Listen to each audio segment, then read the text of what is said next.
What's up, dummies? All right, so I was just having a thought in my head that I thought was useful to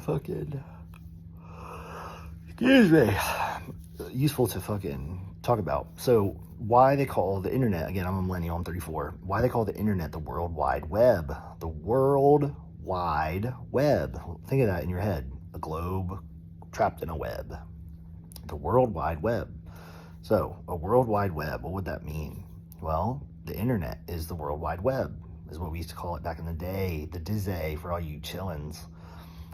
The World Wide Web is describing what the internet was back when I was a littlein, a fucking young Padawan myself, that was the internet back in the day. And so people could find what you were doing because of your internet history, and you know that because how would you get in trouble as a kid? How would adults get in trouble and get fired from their job? People get in trouble because their browser history. People could know why they're using the internet. They would just go fucking look where it's kept. So it's like a wife comes home and she looks through her husband's browser history and it says cheatinghusband fucking .com. She's like, hey, what the hell, you piece of shit? He's like, I swear it wasn't me. And she's like, it's just the two of us here. Who else did it? And he's like, not me. Definitely not. It's 100% not me. I definitely didn't look at cheatinghusband.com. I've never cheated in my life. And it's like, interesting how that's a fucking lie. But if you choose to accept the lie, then guess what? You're getting cheated on. If you fucking dig a little deeper and do some research, looks like reality is going to prove that the lie is the truth. You are a liar. You did lie because the browser history is data. Computers don't lie. People do. Numbers don't lie. It's just a fucking number. Computers don't lie because it's just a fucking computer.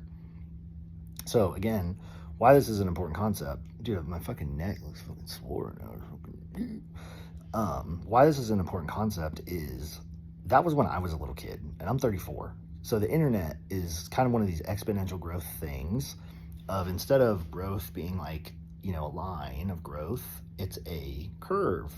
So as it grows faster. This is fucking basic algebra of like, yoink. Once it takes off, it fucking explodes. And so the higher and higher it gets, the faster and faster it grows, and faster and faster and faster and faster, faster. That's exponential growth. So once something starts growing at an exponential rate, you're good. Just keep doing what you're doing. Doesn't matter what you're doing, you've already hit success. Of like exponential growth is better than a straight line growth 100% of the time. It is better if it's a positive thing. Yay. If it's like a negative thing, then absolutely not. You don't want exponential growth. Like if you're exponentially like not being able to get out of your chair to go walk, like, well, if you can barely get up now, well, in fucking 6 months, you're never going to get up out of a chair again. It's like, you don't want that stuff to happen. So it's like you fight the exponent, like you fight the decline. So a decline, going down, if it's exponential, it happens real quick. Well, what would be an exponential example of like, well, if you get in a car accident, it's not like degenerative, it's not a decline like old age is, it's instant. So it's not even exponential, it's just off, like never walk again. Spinal damage. Sorry, nerve tissue severed. You never walk again. And so it's like you can have someone like Christopher Reeves, who was a fucking Superman actor, and I think he fell off a horse. And like that was it. Never walked again. Like changed his whole life. And it happened in a moment. So again, I talk about a lot of things that happen in a moment. That's the thing. Everything happens in a moment. We just don't think of the present as being important because we only think of like disasters and stuff like that. But like 9/11 happened in a moment. And then there was a lot of recreations of like the events playing out of what happened before and all the planning. Like you look at the documentaries and stuff and it's like, what happened before the moment of 9/11? That's what news, the moment of what happened after the moment of 20 years of GWAT. It's like one moment when I was in 4th grade caused me to go to Afghanistan and go to war. That was the moment it happened. I still remember the moment that my mom had to come pick me up from school, and I had no idea that I was going to Afghanistan fucking years later. But that in that moment, it changed. Your whole life changed. Guess what? Every single moment is a possibility for something small to happen, something huge to happen. It's called the butterfly effect. And every moment to every person to everything has butterfly effects. So bigger impactful things already are having a bigger impact. So every moment you can make a big impact, it's already exponentially, not exponentially, but it's already doing more. Well, I guess it would be exponential. I was thinking of expansion of like you have a center and you're expanding outwards. But like if you're centered, let's say you're like an orb, a ball, and you're expanding outwards. So you just make a bigger ball, let's say. So you have a tiny ball and then it's just expanding outwards in all directions. That's called expansion, would be the word for that. So if you're expanding at an exponential rate, holy cow, that's a whole lot of difference that you're making because you're expanding. Shit on my fucking face. Whatever. You're expanding in every direction possible because an orb is omnidirectional.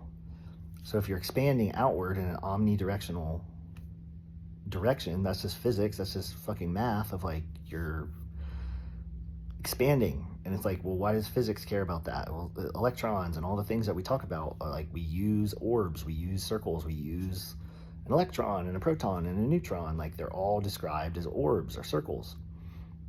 And that has to do with a whole bunch of different, physics reasons and stuff like that. But I'm not super big into physics, but I've taken enough chemistry and physics to know the concepts and read the textbooks to understand like organic chemistry and stuff like that, and kinematics and thermodynamics. And I'm not super big into like particle theories and stuff like that. Like then it gets kind of fuzzy. So yeah, upper level math and physics, like I've never taken a calculus class, like so derivatives and stuff, miss me with that shit, hell no. But basic concepts can be used to explain complex things because you can boil it down of like, I don't get caught in the weeds of things that I don't need to know the weeds of like, I don't need to know calculus to live my life because I'm not a mathematician, I'm not an engineer. So it wouldn't make sense of like, if I enjoyed calculus, I would, but I don't fucking like complex math. Like once you start putting in letters and shit, I'm like, all right, I'm fucking over this. Like A plus B equals C, I'm like, yay. But then you start throwing in all kinds of sigma, gamma, pi, theta, like I'm like, all right, I'm done. Like I'd rather just go read a book instead of fucking do math with letters.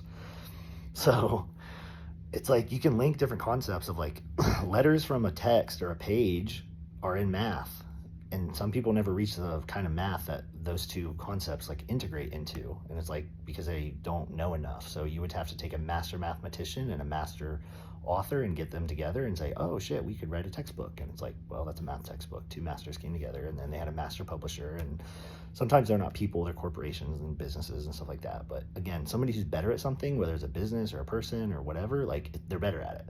There's a reason why you think they're better at it, because they are.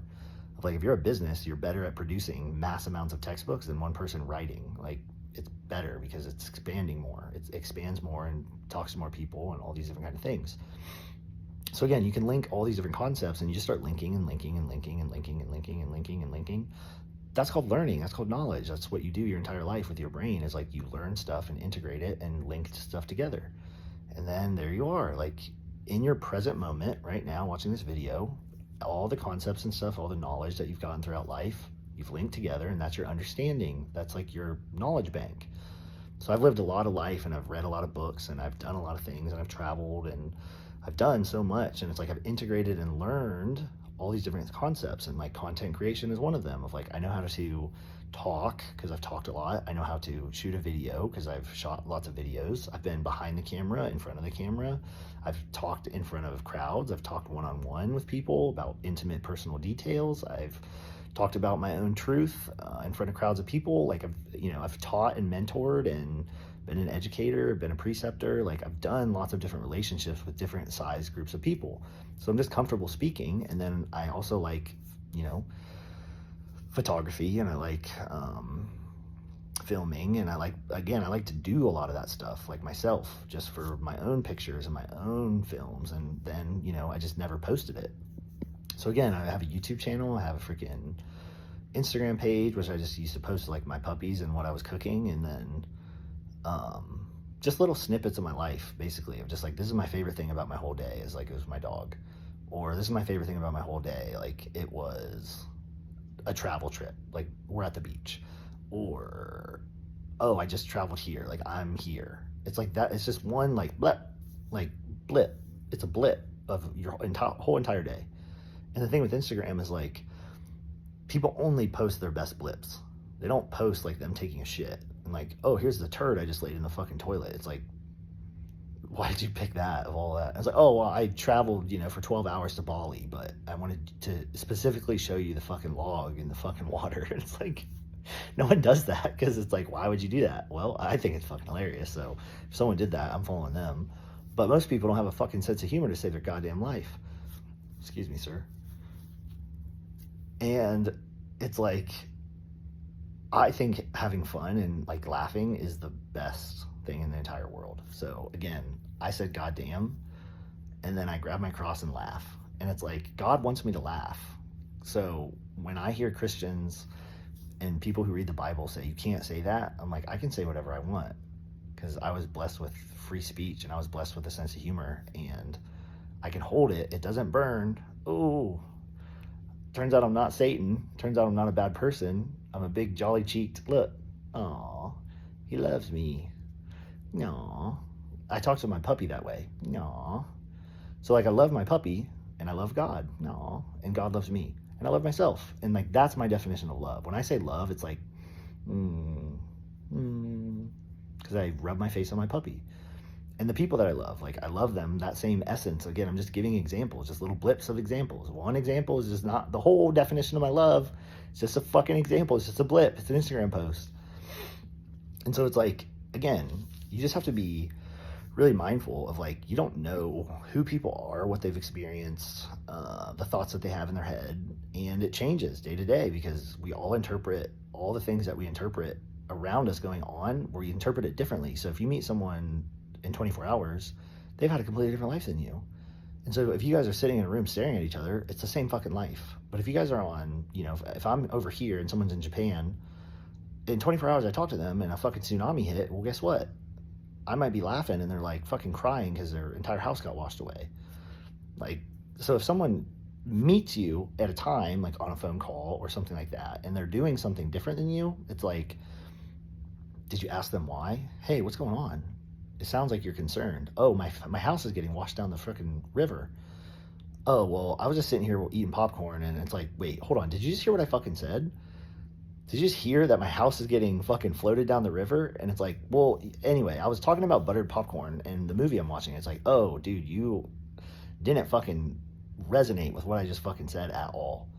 You did not conceptualize a picture in your mind of, like, there's a house floating down a river. You're so focused on your fucking popcorn, and you're not listening to what I'm saying. So if that was a man, I would say, dude, I'm fucking getting off the phone. My house is floating down the river. I gotta get my shit. I'd fucking hang up the phone and be like, fuck you, dude. If it's a pretty lady, I would say, I gotta go. Bye. So it's like you interact with different people in different ways too. Of like, I talk to my mom a certain way. I talk to fucking cops a certain way. These are just examples of people I've talked to recently. I talk to myself a certain way. Like, this is, I guess this is a pretty good, yeah, I mean, I'm filming like long form content. This is probably how I talk to myself in my head. So this is my man voice, and I'm a man. So it's like, this is the voice, I guess, that I hear basically of like, yeah, there's text and words and stuff, but there's like vibration in my throat, and, my mouth is moving. Like, there's things that I notice that are happening of like, there's lots of things going on. So when you speak out loud, it's not the thoughts in your head. It's like your thoughts and imagination and like your consciousness, like linking to your body through your nervous system. And so again, there's lots of complex, human body things that are happening. I've taken lots of anatomy and physiology and chemistry. And so it's like, you have chemical electricity. You have potassium ions and sodium ions and all these different kind of chemicals that are going across gradients at a cellular level that are causing electricity to be formed. But it's not like plug it into the wall. It's chemicals. But here's the thing, is it's the same thing of like, ions are ions. So the concept is just different, and like the material is like slightly different and stuff like that, because like electricity, again, I would want to say, like, from the sun, you're like talking about, like, I think photons is what it is.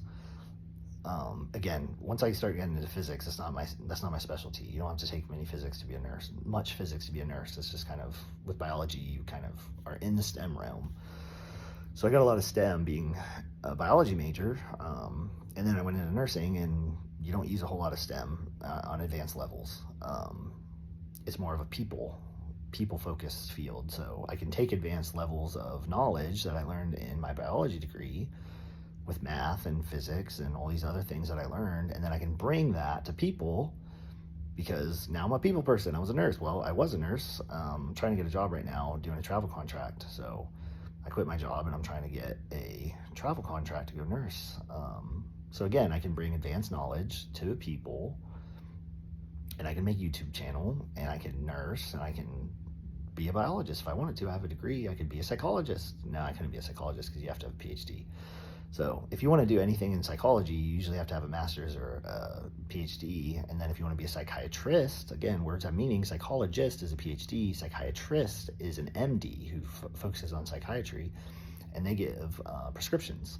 So again, same end result of you have to pay them to go see them, but they have a different pathway to get to their seat. So again, one word tells me their pathways of their life are different. Someone who is a PhD researcher is different than someone who went to medical school. It's a different level of education. A person who's like Freud or Carl Jung, they're most likely, in my mind, without even knowing anything about them, I'm going to say they're probably a psychologist. And most people would agree because they write psychology books. But someone could say, oh, he wasn't a psychologist, he was a psychiatrist. And it's like, oh, he went to medical school and then wrote textbooks. Like, most medical doctors want to perform and practice medicine. Most psychologists want to study the mind and the psyche and stuff like that. So the concepts that they learn in their pathways are different. So just one word called a job title can tell you so much information. So it's like you can look at people's job titles, and if you understand the pathways that they've had in their life, have a general understanding of like, I could probably place something about it. And then when they start filling in the blanks, you're like, oh, yep. Like, oh, this is my psychiatrist, or this is my freaking whatever the case may be. This is my freaking nail polish salesman. And it's like, well, how did they get into nail polish? And it's like, well, they're a girl, so they like to use nail polish, and they started selling it. Well, if it's a guy, maybe he was a salesman and then realized like you can make a fuck ton of money selling nail polish to women. Like, different pathways for different people. But again, you just read the patterns of like, who is the person, what have they done, and what do they call themselves? Like 3 little facts, and you can just tell a whole fucking story about who they are. And then they'll let you know like, oh, no, that wasn't it. And you're like, oh, well, I didn't fucking know. But you can just pre-plan like what they're going to say. And then if it just goes along with your plan, well, you were already kind of informed. So if you have a lot of knowledge about a lot of things, you can inform yourself. You don't have to let them tell you everything. You can inform yourself like, I bet they're going to say this. And like, I don't gamble, but again, in your mind, you're not losing anything. You're just imagining things. So I guess I'm a gambler in my mind, but I'm not a gambler in real life. Of like, I just don't. The house always wins. So gambling in real life is stupid to me because the house always wins. So if they're winning, someone's losing, and I don't want to lose, so I don't gamble. But I do inform myself in my mind, and I'm wrong sometimes, and I just say, oh, I was wrong, and no one even has to know. So again, these are just concepts I'm linking together. This is about a 20-minute video, and I need to fucking start doing some more shit. So I just take little breaks and just start yapping. Welcome to my fucking YouTube channel, bitches. And men. Women aren't bitches. Don't call them that. Idiots.